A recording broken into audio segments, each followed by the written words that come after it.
지난 두 번의 시간 동안 바나바와 실라에 대해서 저희가 공부를 했습니다. 바울의 1차 선교 여행은 바울이 바나바와 함께 했고 2차 선교 여행은 바울이 실라와 함께 했습니다. 1차 선교 여행 때 함께 했던 바울과 바나바가 2년 뒤에 다시 2차로 나가려고 할 때 1차 선교 여행 때 함께 했던 마가의 동행 여부에 대해서 큰 다툼이 있었고 결국 분열해서 각기 선교 활동을 했던 것입니다.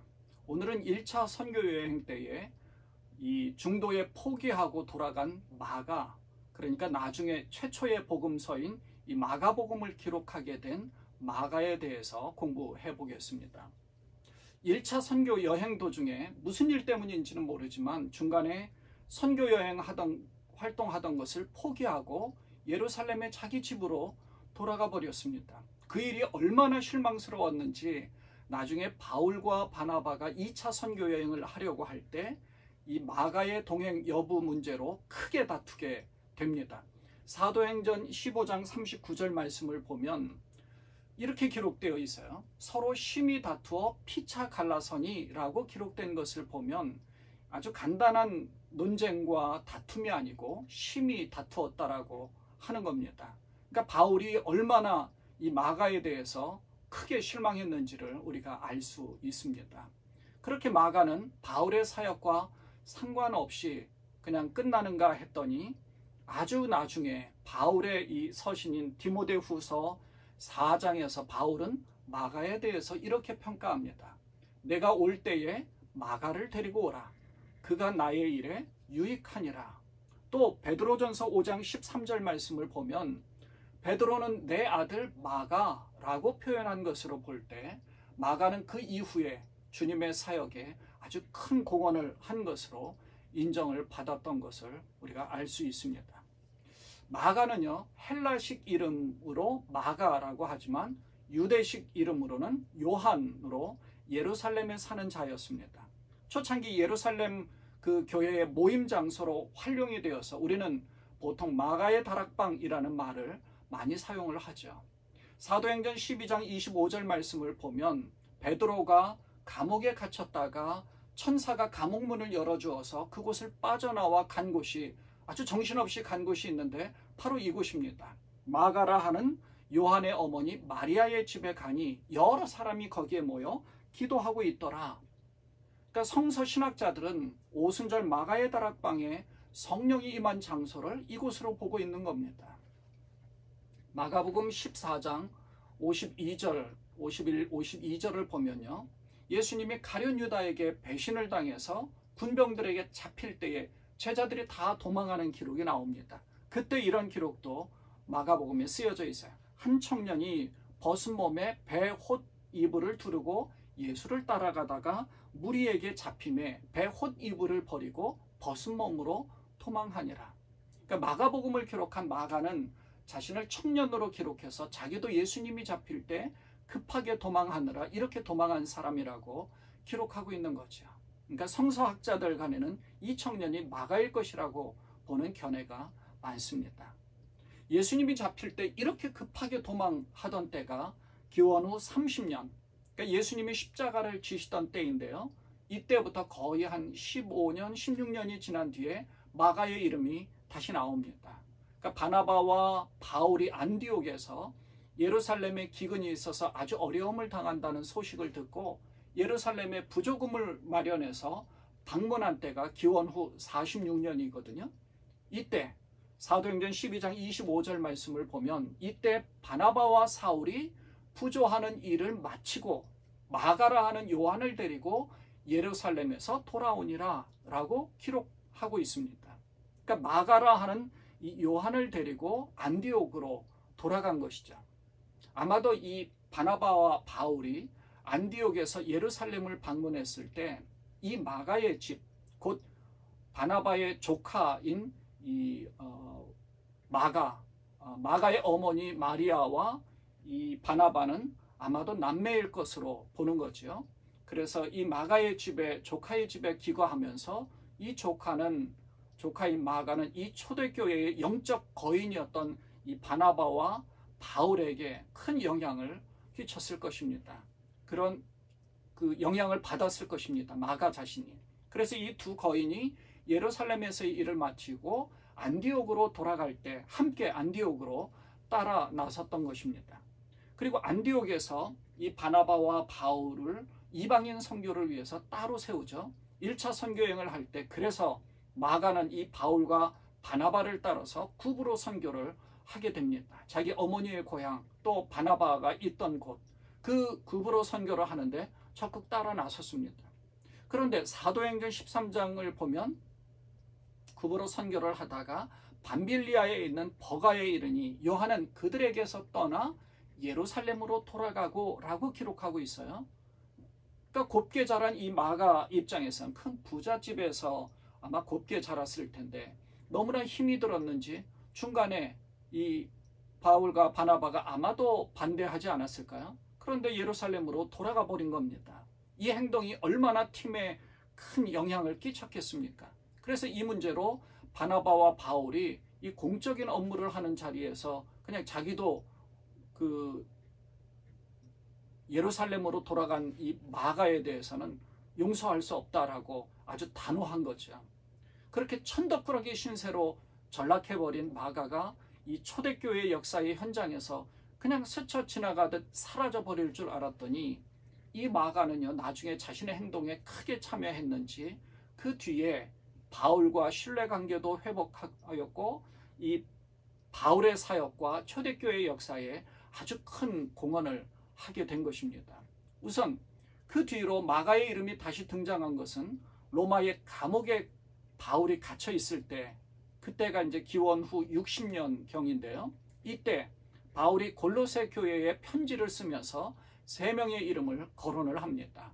골로새서 4장에 보면요.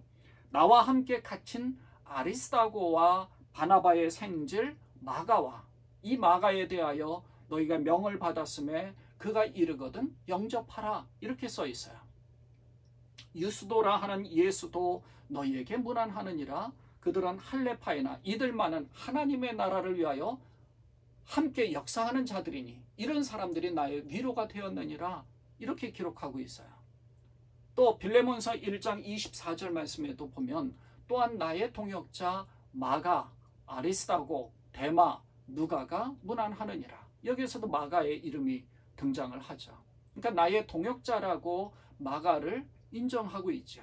또 마가에 대해서 크게 칭송한 것을 특별히 언급하고 또 마가를 인정한 것을 보면 이 초대교회의 역사와 바울의 사역에 마가가 크게 공헌하고 있음을 우리가 알 수가 있습니다. 뿐만 아니라 기록을 종합해 보면 기원 후 한 50년, 60년경에는 마가는 베드로와 함께 사역을 또 많이 했던 것으로 볼 수 있는데요. 이 헬라어가 탁월했던 마가는 베드로가 쓴 이 두 번의 베드로 전서, 베드로 후서 편지를 대신 대필 써준 것으로 생각되어집니다. 헬라어로 이제 써야 되니까요. 그 편지를 실라라고 하는 실로아노에게 보냅니다. 베드로전서 5장 12절에 보면 내가 신실한 형제로 아는 실로아노로 말미암아 너희에게 간단히 써서 권하고 이렇게 써 있어요. 이렇게 말씀하시면서 그 뒷부분에서는 마가를 언급하고 있습니다. 택하심을 함께 받은 바벨론에 있는 교회가 너희에게 문안하고 내 아들 마가도 그리하느니라. 그러니까 베드로가 마가를 자신의 아들이라고까지 표현한 것으로 보면 오랫동안 그와 함께 하면서 사역했을 뿐만 아니라 마가는 베드로를 통하여서 아주 깊은 예수님에 관해서 상세하게 많이 들을 수 있었을 것입니다. 그래서 마가가 이 마가복음을 기록할 때는 예수님에 관해서 아주 상세하게 본 것, 자기가 직접 본 것과 같이 기록한 그런 장면들이 많이 나옵니다. 예를 들면 마가복음 4장에 보면 배를 타고 갈릴리 호수를 건너가던 그 예수님과 제자들에게 큰 광풍이 일었습니다. 그때의 상황을 보면 예수께서는 고물에서 베개를 베고 주무시더니 제자들이 깨우며 이르되 선생님이여 우리가 죽게 된 것을 돌보지 아니하시나이까 이렇게 기록이 되어 있어요. 그러니까 마가는 자기가 직접 보지도 않았는데 구체적으로 예수님이 배 뒤편에서 베개를 베고 주무신 그런 표현을 하고 있죠.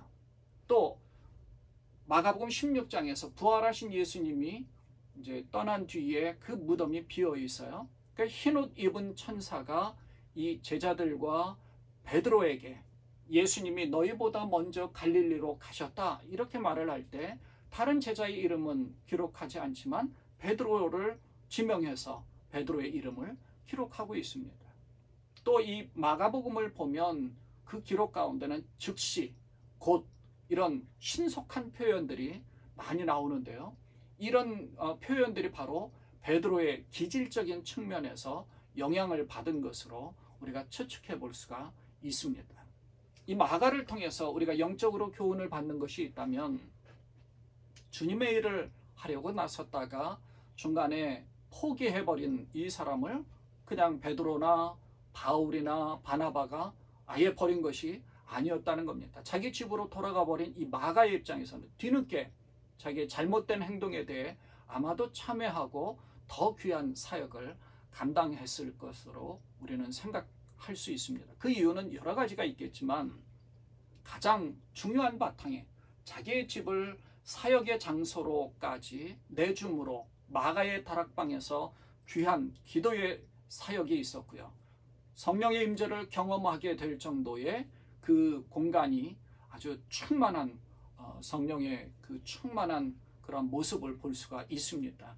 그 어머니 마리아가 이렇게 자기 집을 내놓을 정도로 헌신하는 모습이 있었고요.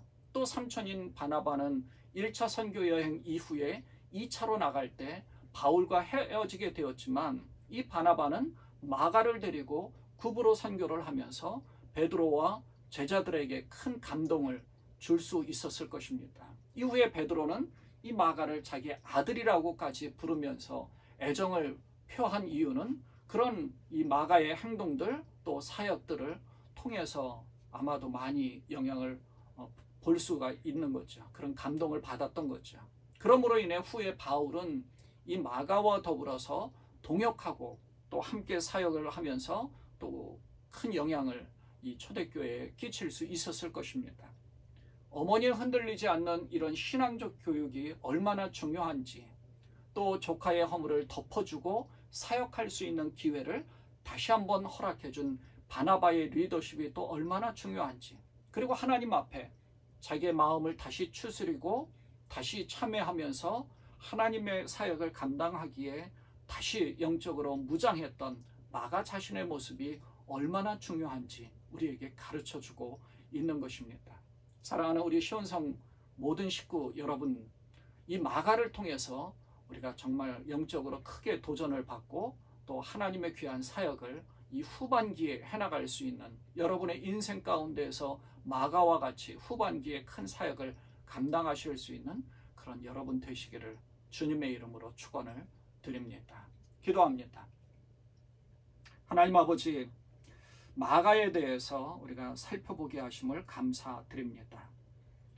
주의 일을 중간에 포기하고 집으로, 예루살렘 자기 집으로 돌아가 버린 어처구니 없는 그러한 일들이 있었지만 마가는 이후에 크게 주의 사역을 공헌했고 또 사역을 감당했고 선교 활동과 또 초대교회의 아주 중요한 자료인 복음서, 첫 번째 복음서인 마가복음까지도 기록할 수 있었던 것을 보게 됩니다. 주의 사역을 감당했던 이 마가를 통해서 정말 하나님의 놀라운 일들을 우리 모두가 이 후반기에 또 감당할 수 있는, 우리 인생 가운데 정말 마가와 같은 역할들을 감당할 수 있는 그런 우리가 되게 하여 주옵소서. 온전히 이 마가를 통하여 크게 영적 도전과 귀한 영적 교훈을 받을 수 있는 우리 모두가 되게 하여 주옵소서.